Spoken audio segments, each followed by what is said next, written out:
What's going on, guys? Welcome back to WWE Network and Chill, where I, Graham G. S. Matthews, break down all the original content I watch on the WWE Network. And today we're talking the latest episode of the Broken Skull Sessions, featuring none other than the WWE Champion himself, Drew McIntyre. A very good episode, not as good as some of the other ones that Stone Cold has done, and I honestly thought that by this point, that the Stone Cold show, that the Broken Skull Session show on the WWE Network would honestly exclusively be for legends. And not that McIntyre won't be one day, but like he's an active member of the current roster.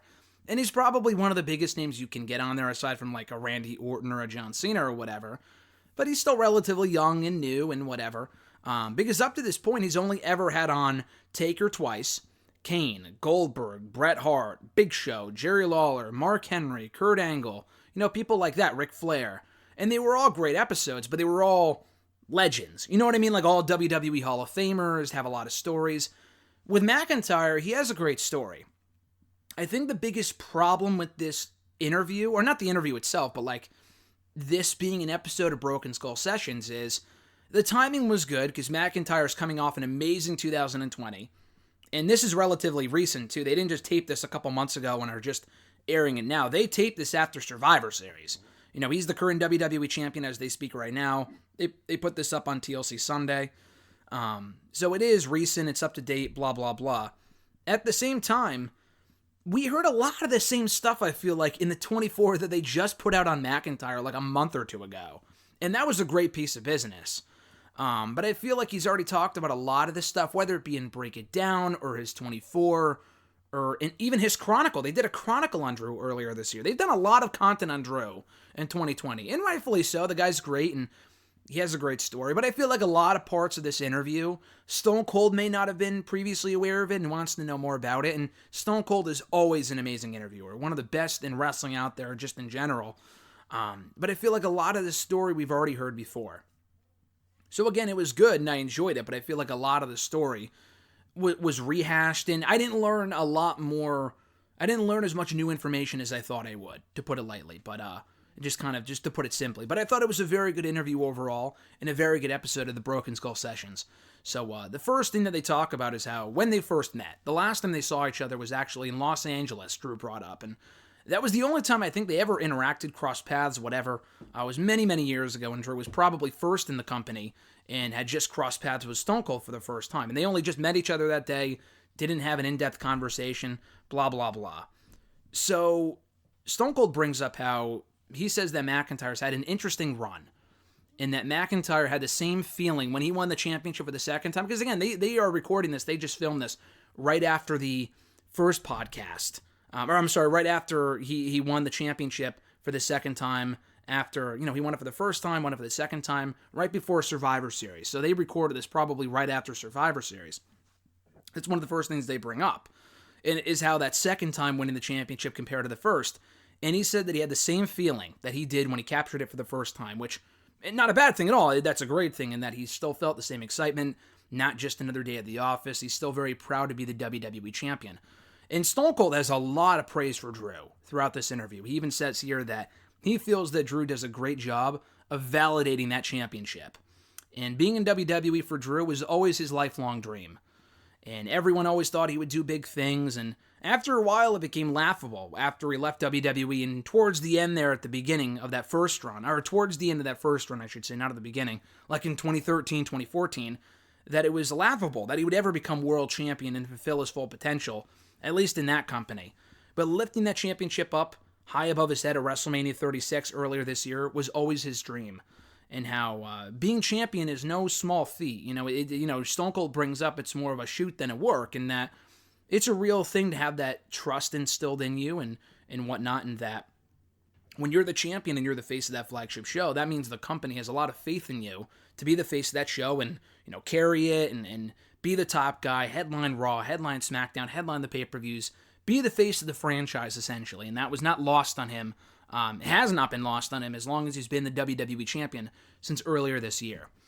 Stone Cold asked him, has there been any point earlier on in your career where you had to wear the championship out? And obviously it wasn't WWE champion until just recently. But like if he held the championship earlier on in his career, because Taker was talking about that in his interview last month in the One More Round episode, about how I don't know if it was Taker himself or it was someone else that he made wear the championship around, just kind of as a rib. And McIntyre said that did indeed happen right after he won the Intercontinental Championship. It was actually Randy Orton who told him to hold the Intercontinental Championship and bring it with him and wear it out when they went out to Applebee's. And this was right after TLC 2009. It was the same show that Sheamus became WWE champion.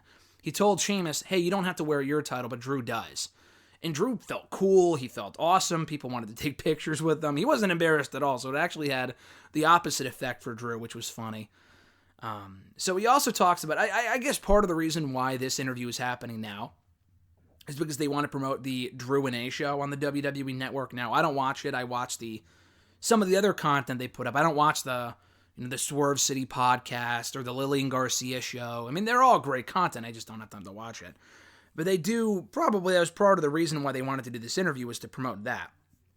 And I'm sure that was part of the things that Stone Cold was, told to ask him about, because it was one of the first things he asked him about at the very beginning of the interview. So Drew talks about how it came about and how earlier this year they needed more content because we're in the middle of a freaking pandemic. The company wanted him to explore more of his genuine interests. And that was kind of how the show started. So he would interview ghost hunters, like shark experts, kind of like what Jericho does with his show, with Talk is Jericho, except it would be in video form on the WWE Network. And a highlight for him so far was interviewing Matthew McConaughey. Now, a lot of the people that he has on his show probably aren't very familiar to most, but obviously everyone knows Matthew McConaughey. So he had him on the show, and they showed a quick clip of Drew interviewing him a couple of weeks or months ago. And he was asking him about being a wrestling fan growing up and being a fan of the Von Erichs and people like that, which I thought was really cool. And he hopes that people learn as much from his interviews as he does in talking to these people. So he recalls meeting Yokozuna when he was really, really young. There's a great picture of him, I think, and his brother meeting Yokozuna at a autograph signing right after Yokozuna left WWE in the late 90s. They show a picture of Drew as a kid having Stone Cold Steve Austin merch. I think that they showed either the same picture or a similar picture in his 24 a couple of months ago, and it was really cool. And he said that his first memory of watching wrestling was with his aunts and uncles. And I guess they used to watch it, so he would kind of watch it from afar.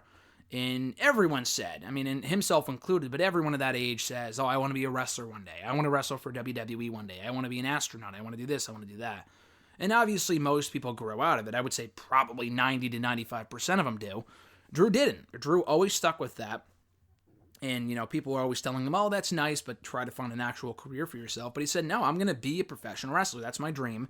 That's what I want to do.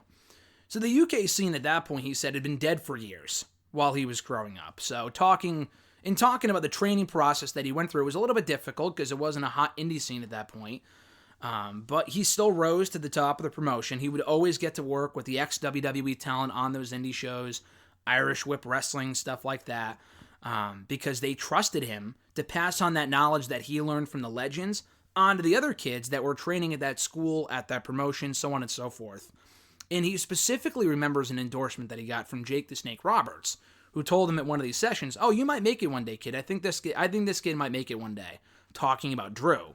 And it was a pretty big deal, and that motivated him to continue to improve and train and get to that level, because no one from Scotland at that point, you got to remember, at least from like a full-on Scotsman or woman, had ever been signed to WWE prior to that point. At that point in time, no Scottish person had ever been signed to WWE as a WWE superstar. So that was a pretty big deal. And he still went to school, went to a university, got his degree in criminology, but he always knew that wrestling was what he wanted to do. So they talk about him meeting Sheamus on the indie scene and how they clicked right from the get-go, almost instantly, in Irish Whip Wrestling. And how they were always competing against each other, kind of, bring out the best of, bring out the best of each other in each other, or bring out the best in each other? Yeah, I believe that's what the expression is. I'm messing up my words here. Bring out the best in each other in their matches and working together and stuff like that. And it wasn't always a matter of like, oh, we want to go to WWE. It was always more a matter of, we know we'll get there one day. They were that confident. And they would always break down their matches afterward. You could tell they took it obviously very seriously, and that's what got them so much success. So they even wrestled each other at the WWE tryout. I believe in early 2007, that might have been another one. It might have been in late 2006, but I'm pretty sure it was in early 2007. that they wrestled each other at that tryout. And that's when he tells the same story that he told on the 24 about how right after the match, he saw Taker at ringside. He saw Taker at ringside laughing.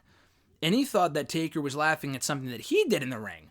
Come to find out a long time later that the people that are around ringside, the superstars, could care less what the fucking trainees are doing in the ring, unless it's egregiously bad. And nothing he did on that in that tryout match, as far as he knew, was that bad. So he thought Taker was laughing at him. He has since told Taker that story. Obviously, Taker wasn't laughing at him. But, yeah, so Steve Keirn, I think he was the agent at that time, he said, told him that he did a great job. But if John Laurinaitis was here, you probably would have gotten a job. He's just not here today, so come back in 6 months. I was like, okay, I guess I'll come back. So they did go back. John Laurinaitis talked to him. He said they were thinking about signing him. That's what John told Drew, face-to-face in person. And Drew made this really dumb line that he realizes was really stupid in retrospect. John said, we're thinking about signing you. And then Drew in response said, well, I'm thinking about letting you. Which was funny, a really dumb thing to say, but it is pretty funny in retrospect. So he cut a promo and, at one of these shows and working with someone that needed to be worked with him, like a dark match or something. So he was in developmental at this point. He got signed, cut a promo at one of these, dark match things. Whoever was there was impressed because he got brought up to SmackDown. And he thought it was a normal thing. He thought everything up to this point was completely normal until he was told by someone at developmental, this is not normal. Most people just don't get called up to SmackDown overnight like this. So they hated him for that he was getting called up so quickly and in the way that he was. So he had a match or two on SmackDown alongside Dave Taylor. He worked against Zack Ryder and Kurt Hawkins. At that point, they were the Major Brothers. And I'm pretty sure it was either on Velocity or on SmackDown itself. But either way, it did not go well. He talked about this on Break It Down a couple of years ago, or a couple of months ago, rather. Maybe about a year ago at this point. Maybe back in January. But he said he didn't even know what a hard camera was. So clearly, he was not seasoned enough to be in that spot. And he was very thankful when he got sent back to FCW soon after. And he really enjoyed his time there. Learned a lot from Dr. Tom Pritchard. So that's when they rewatched his SmackDown debut. From, I think it was September of 2009, late August of 2009, one of the two. He got really cocky at that point because that was when Vince called him the Chosen One, really gave him high hopes for his future. And again, he thought everything up to this point was completely normal, which again, it wasn't. It was abnormal. He was kind of just getting the special treatment because he had a lot of potential. He even made Vince flinch one time during promo class, and they show a clip of that, which I thought was funny. He had to have a big finish to his promo, and he pretended to throw the water bottle right at Vince, but he dropped it before he could chuck it at him. And Vince, you can see on camera, flinched. I'm surprised they even showed the footage then of Vince looking vulnerable in that moment. And again, he was very surprised. It was a very ballsy move, and sometimes that works against him, and it's to his detriment. But in that moment, it was kind of a cool thing. It was more of an endorsement of McIntyre. And it could have gone in one of two ways. Vince could have seen that and liked it and pushed the guy, which he did. Or he could have seen that as what the hell is this guy doing disrespecting me? And then fire him right there on the spot. Thankfully, that did not happen. But he did enjoy promo class, Drew said, and how Vince would always get something out of them every single time they went. And it was always with a select few superstars from Raw and a select few superstars from SmackDown. He was lucky enough to be in that class, and he learned a lot. So that was when everything kind of just started to go downhill. He said that he started acting out after his mom passed away in 2010, I want to say. And he kept it to himself, which I don't know if he said that in the 24, but he only told his close friends, didn't tell anyone else in the company. WWE didn't know. No one really knew about it. Undertaker at that point, he said, was his mentor. And one thing that he did learn during that point was to always learn, what he kind of learned to do was to be in the moment. So Stone Cold brought up how he asked him, was it true that you were supposed to face Shawn Michaels at WrestleMania 26? And he said, as far as I've heard, yes, I was. And obviously he admits, and I completely agree, the match was not going to be what it should have been had it happened. So thankfully it didn't. We got, of course, a pretty decent match, I would say, between Taker and Shawn Michaels, one of the greatest of all time, at WrestleMania 26 instead. I said this during my review of the 24, I just don't believe that. Just because I feel like they planted the seeds for Taker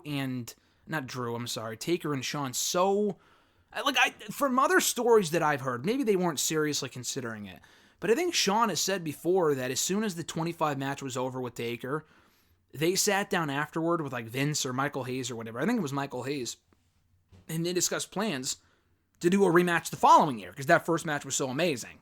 Like, literally the night of, they discussed plans to do it again the next year.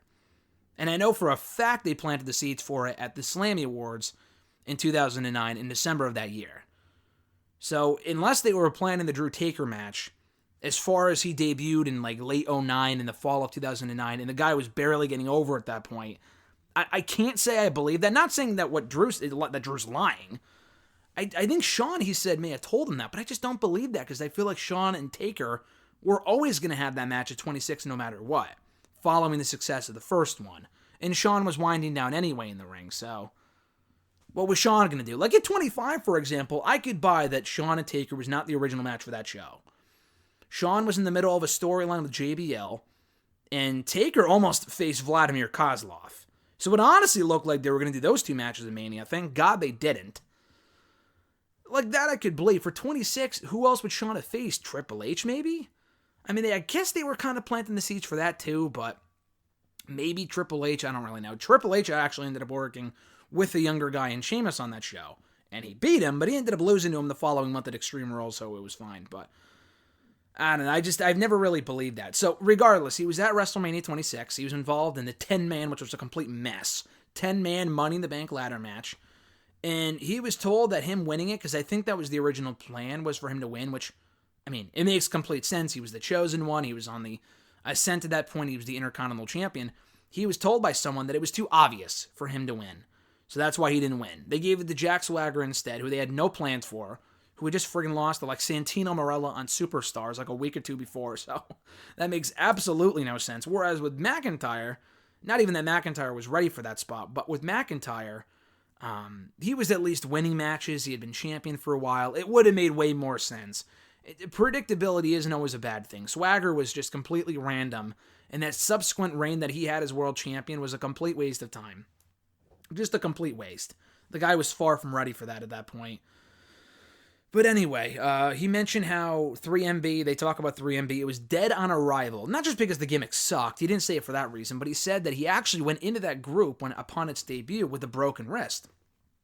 That's why in the early pictures that you see of the group, he has the wrist tape on because he broke his wrist going into that, going into the group's debut.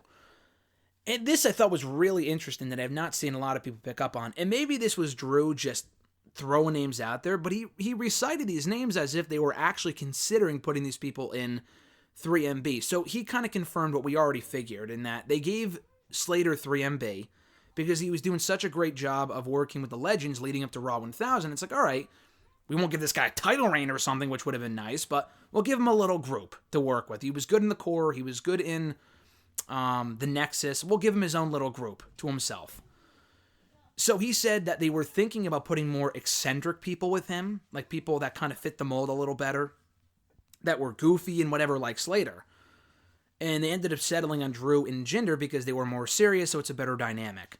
That makes sense. The people that Drew mentioned that almost were in the group instead of Jinder and Drew, which made more sense because Jinder and Drew were complete losers at that point. So for them to be in a loser stable really wasn't that much of a stretch, even though it was a very weird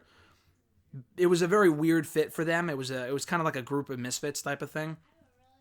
The people that he mentioned that were almost in the group instead of him and Jinder, Fandango, which makes sense because Fandango ended up getting called up like maybe a month or two later, or soon after, with the Fandango gimmick. He was only Johnny Curtis at that point, in NXT, toiling around, doing nothing. So Fandango makes sense, which is why I believe them when they say that Dean Ambrose was almost in the group. Could you fucking imagine Dean Ambrose, as opposed to The Shield, debuting in 3MB instead? Excuse me, that's completely crazy. I can't even begin to believe that, so, I mean, I'm sure it's true that they were speculating his name to be in the group, but that was the first I've heard of that, so. And that makes complete sense, too, because he's wacky, but obviously he's way better. I mean, it's not even close than being in 3MB. That's just really bad. But he went from almost being in that to obviously debuting in the main event of fucking Survivor Series, with Drew and with Roman and Seth as part of the Shield. So thank God that didn't happen. That didn't pan out for Ambrose. I mean, obviously it didn't work out for Drew, but at least Drew was already a loser at that point. Dean Ambrose had so much potential that he ended up living up to as part of the Shield. But anyway, being in 3MB, Drew says, allowed him to show his personality. And, I mean, it was the perfect spot for him, he said, because he couldn't be trusted anywhere else on the card, because he would have messed it up. That's how bad of a spot that he was in at that point. So, his release in June of 2014 initially came as a surprise, and he went through a lot of emotions. But at the end of it all that he felt was that he wasn't good enough. That's why they let him go, and he was very worried about telling his girlfriend about it, who obviously ended up becoming his wife soon after. I don't know when they got married, maybe a couple years later, I don't know, but soon after they did. And he was also worried about telling his dad too, because being in the WWE was always his dream. So he had to figure out his next step, which he did, that being ICW. And again, they talked about this in the 24 a couple of months ago, so this really isn't much of a surprise. But they talk about him getting the call from Mark Dallas, who's a very close friend of his, and he was wondering, hey, why didn't you call me after I got released? And the guy's like, well, you just got fired. I didn't want to bother you. You know what I mean? About you coming here. And he's like, well, goddamn right I want to go to ICW. So that's exactly where he went. That was his first post-WWE appearance in the summer of 2014. And to kind of agree with what Stone Cold said, Drew says that he had to fall on his ass first in order to regain that confidence. He had to get released in order to become the Drew McIntyre at that point that we were starting to see on the indie scene, and the Drew McIntyre that we're seeing today. In that initial promo, which they rewatch here, they rewatch that return, the pop, which Stone Cold calls he calls it a Road Warrior pop, which is true, and it was such a big moment. It was just cool to hear him say that. But he said in that promo that he told the world that he would be the biggest star outside of WWE, and that he was going to put indie wrestling back on the map, which he absolutely helped doing in the mid-2010s. So they rewatched the promo, and social media was a big advantage for him. He really made the most of social media because it was like, you know, people would share videos. Like, that's how Mick Foley heard about that promo, and he became a big fan of Drew McIntyre overnight. And he always liked 3MB, but as far as Drew on his own, he never thought he would be anything special as a single star. But he saw that in him when he saw him cut that promo, and that ICW promo when he first appeared post WWE. So that was, you know, social media was his way of taking people on his journey with him. And he kind of just stopped worrying about planning things out, planning what he was going to say, and just being himself. And it was a total 180. You compare his promos now and in 2014 to back to like 2009, it's not even close. It's not even close because he was talking like this. My name is Drew McIntyre. Like, it was very slow, and, you know, we already have that with Randy Orton. You know, it works for him. It doesn't work as well as someone like Drew. He just comes across as boring. I mean, Orton is a little boring too, but with Drew, it just didn't work. So him showing his personality more on the indie scene was one of the best things that he could have ever done. And he actually mentioned Impact here too, which was cool. He didn't obviously go into great detail about that run there, but he said it was very important to him to be consistent and play the same character here as he was there, and just be the same McIntyre, the same Drew Galloway rather, everywhere that he went, including in his time, his brief stint in TNA Impact Wrestling. Which, again, he mentioned by name, I thought, which I thought was really cool, because that was a big part of his reemergence as well. He debuted in Impact in early 2015. I think he was like the grand champion maybe for a little while. I know he was the world champion for a bit in 2016. And they did a great job of booking Drew McIntyre. They did a very good job of kind of rehabbing him, a lot like they did Bobby Lashley. And before WWE brought him back in the fold. So Impact deserves a lot of credit too. But he knew that he had to be consistent from a character standpoint, and he wanted to elevate every place that he was along the way, which I would argue that he did. So around 2017, he had a thought about going to Japan, which this sounds a lot like, who said this recently? Not Matt Riddle. Someone else said this recently. God, I feel like someone else said that, I was going to go to Japan, and then I re-signed, then I went to WWE. Oh, Keith Lee. Keith Lee said this in his 24 a couple of weeks ago, where he was like, I almost went to Japan, and that was a dream, and then NXT called, and I went there. This is no fucking coincidence. They know everything. Just assume that Triple H and William Regal know everything about who wants to go where and whatever. They didn't want to lose McIntyre to New Japan Pro Wrestling, which is where he would have been an amazing fit. But it was also the right time for him to go back to WWE following the expiration of his TNA contract. So that's exactly what ended up happening. So William Regal got a hold of him and said, hey, we're thinking about bringing you back. So just talk to Triple H first before you make any real, concrete decisions, which is exactly what he did. And he said for them to reach out to him as opposed to the other way around really meant a lot to him. And he said he was sold in the first 5 minutes of that phone call with Triple H that he was going back to WWE. So they show the footage of him in the front row of the TakeOver Orlando show in April of 2017 when he was announced and confirmed as coming back to the company. And I was at that show, which was it was an amazing moment to see McIntyre back in the front row. that he was back in the company after, 3 years away or whatever, and the guy had completely reinvented himself. But he said, I was crapping myself in that moment, sitting in the front row, just thinking to myself, I don't know if they're going to remember me. That's what he was thinking to himself in that moment. And he didn't know until the day of that was when they were going to bring him back, and he had to go from Evolve to NXT. It was just a really, really hectic day, a really, really busy WrestleMania weekend. And he thought, again, they weren't going to remember him. But they did, and it made for a great moment. And, Stone Cold asked him, did you watch NXT while you were away? And he said, of course, I watch all of wrestling, even now. So I wouldn't be surprised if Drew watches AEW and watches Impact and New Japan and stuff like that. Maybe not every episode or every show, but it would make sense if he loves wrestling as much as he claims, which it sounds like he does. And he probably does keep up with other promotions, which is pretty cool. So he wanted to go to NXT. He didn't want to go back to Raw. He didn't want to go back to SmackDown from the get-go. He wanted to go to NXT initially because he knew that audience would know what he was all about, which is 100% correct. And he also wanted to work with Shawn Michaels, which he did. He would make like a 4-hour round trip every day just to work with Shawn in promo class, which was really, really cool. So they rewatch his NXT Championship win from TakeOver Brooklyn 3 against Bobby Roode, which made for a really, really cool moment, reaction, whatever.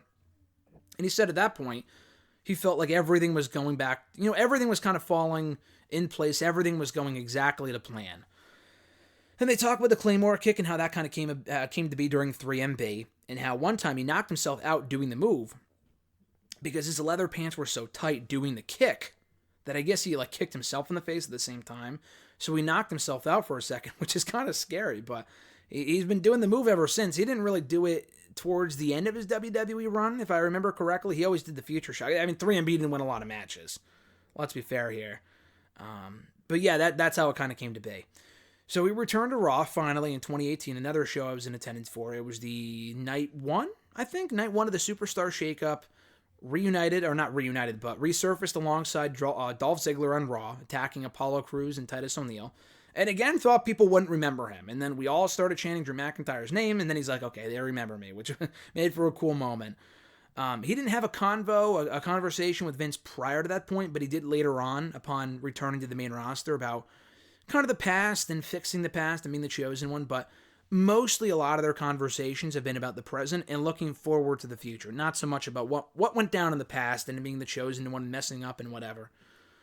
So they rewatched the 2020 Royal Rumble match, the men's match, of course, when he knocked out Brock Lesnar and then won the entire thing. He knew when he stepped in the ring with Brock that he had to step up his game.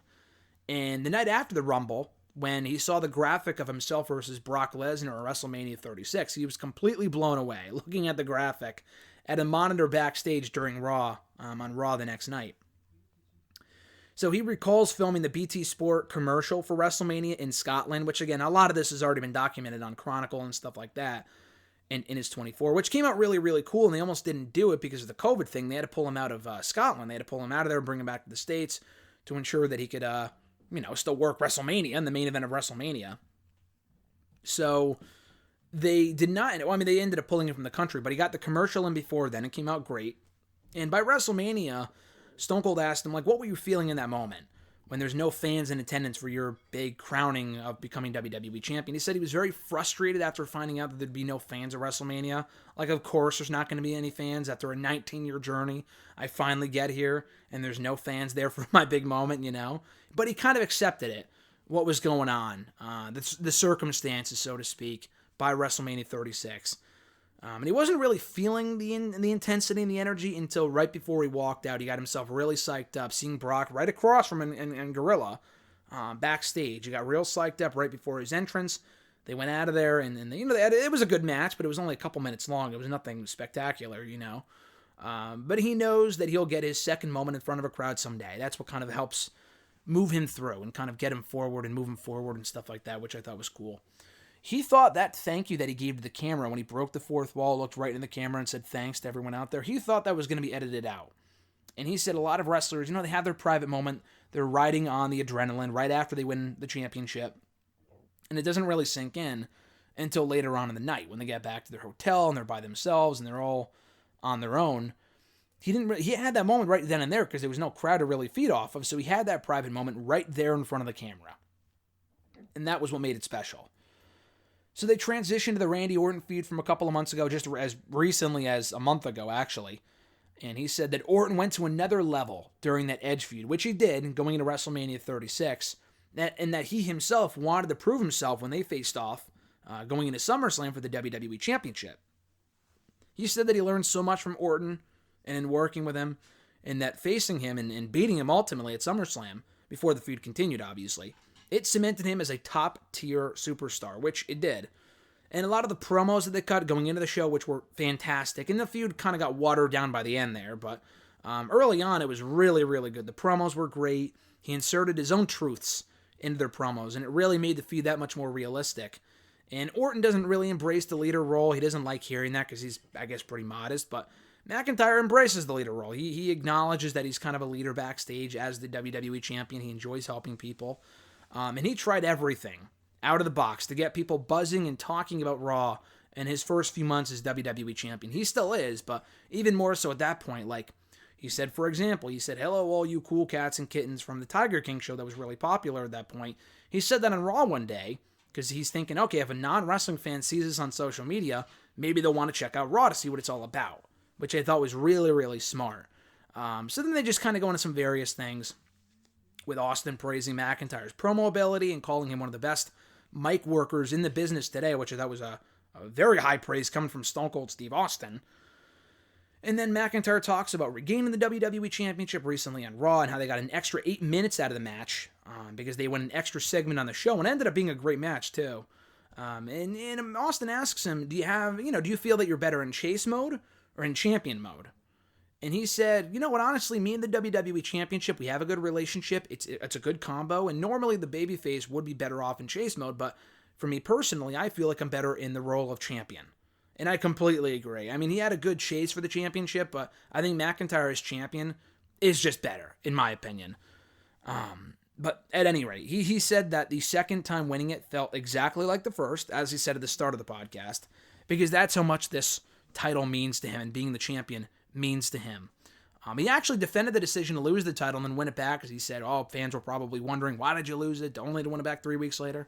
Because it's nice to refresh the character every once in a while, which makes sense. I mean, I would have kept the belt on Drew for an entire year, as opposed to taking it off for a few weeks, but I see what he means. Like he said, he beat Orton twice.